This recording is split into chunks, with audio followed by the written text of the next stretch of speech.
Hi and welcome to this week's project. So this week, following the knife build, I now want to make a sheath for the knife to safely sit in, really. These are all testing projects. I've never ever even touched leatherwork before. Most of the kits, the leatherworking kit, I've had for maybe a couple of years, some of it going back as far off. Never done anything with it before. I have followed Ian Atkinson, who is a leather maker. He is absolutely amazing and has done quite a lot of teaching. It's him really that I've been following, as well as a couple of others and a little bit of research through the internet.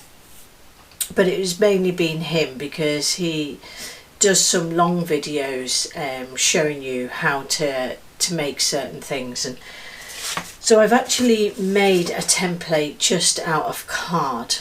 I followed one of his videos to do that because even getting clear outline for doing stuff like that I found quite difficult. So I am not going to be teaching you anything in this. I am just going to be showing you the process. The process is going to be pretty close to what Ian does because he is the one I'm following. He's the one that I took advice about colouring and stamping and everything to do with it, really. So I take no credit for this, and I am going to put Ian's, I'll put a card up there now for him, and I will put a link for him in the description. If you're interested in leather, do go and check him out. He's a great bloke.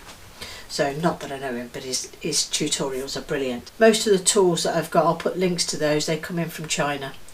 I didn't spend out lots of money on stuff purely because these are only a few projects. I do have a few things planned, but they're just small projects. I wasn't going to spend out a lot of money. Dyes and stuff, they are a little bit more expensive. I'll put the links down to those as well.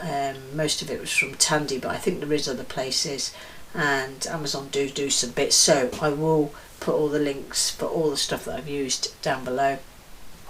Anyway, I shall get on now and start this video, and I hope you enjoy.